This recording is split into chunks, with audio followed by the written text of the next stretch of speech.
Já aconteceu com vocês algumas vezes aí? O cliente manda o carro pra gente, não faz o barulho. Ouve todo instante, mas quando ele manda pro mecânico, não faz barulho.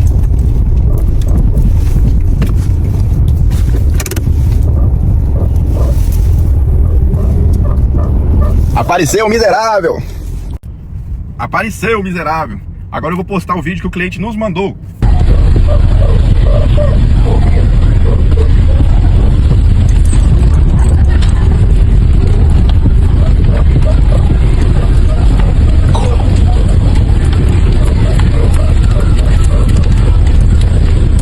Problema detectado. O bebê está lá dentro do carro, fazendo o movimento de cerçar. A gente já desconfia mais ou menos o que pode ser, né? Porque o carro está parado.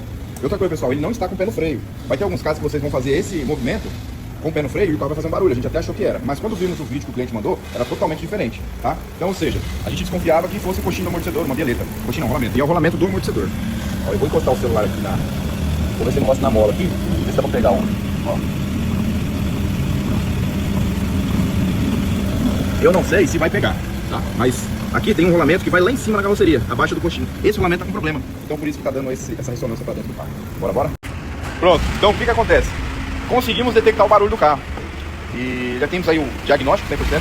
A melhor coisa é a gente substituir qualquer peça, qual seja ela, tendo 100% de certeza. Se tiver 100% de certeza, vale a pena. Agora trocar no achismo não dá. Tanto é que quando o carro chegou ontem, o problema não estava fazendo, né? Provavelmente a água deu uma lavada ali no rolamento, umedeceu e ele não estava fazendo. Agora, com o carro seco, no outro dia a gente conseguiu detectar. Beleza? Agora a gente vai colocar o carro no elevador, passar o orçamento pro cliente aprovando, a gente já executa. E ó, o carro tem 120 mil quilômetros.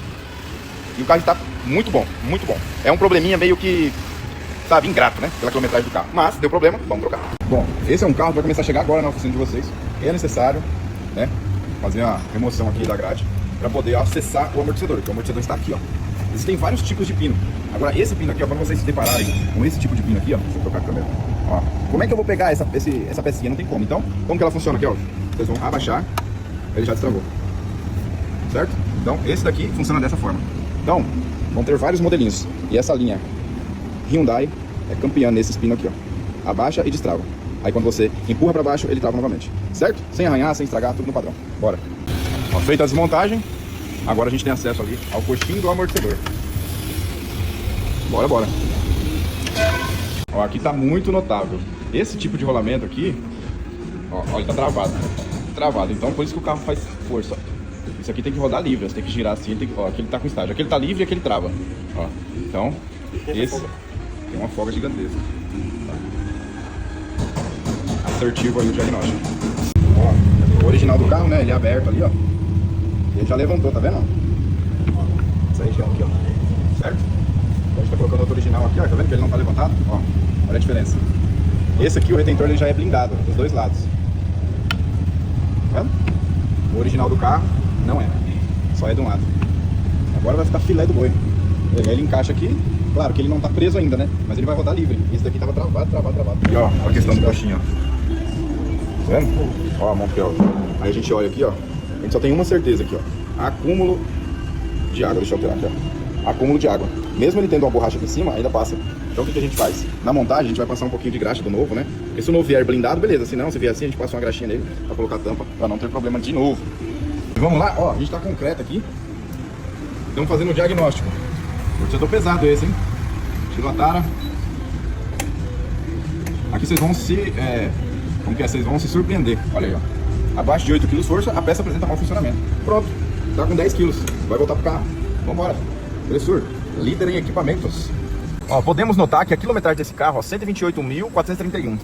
Vocês viram o estado desse amortecedor? Opa, deixa eu desligar o contato. Cara, mas como 128 mil quilômetros e o amortecedor está bom? Simples. Isso aqui é um carro de rodovia. Esse carro com 128 mil quilômetros, ele está em perfeitas condições, está perfeito. Bom, por quê? Porque é um carro que não anda na cidade, ele não tem um uso severo.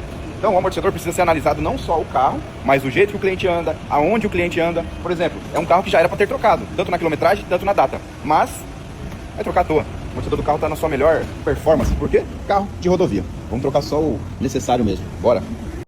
Para resumir, às vezes seu carro está com 70 mil quilômetros e já está com o amortecedor estourado, já está cheio de barulho. Por quê? Por conta do uso severo. Tá bom? Então, tem esse termômetro aí. Em qualquer local, iriam trocar os amortecedores. Mas aqui a gente fez o teste e viu que o amortecedor ainda tá bom e ainda roda bem. Até de andar no carro. Você anda no carro, você fala, meu carro é zero. O carro tem só uma leve folga na caixa, provavelmente por conta do desgaste ali, né? Que a caixa ela é mecânica com auxílio elétrico. Então ela deve ter um leve desgaste ali na cremaleira junto com o peão. Só isso, porque de resto, o carro tá na sua melhor performance. Manutenção feita, veículo liberado e cliente satisfeito. Bora, vamos pro próximo.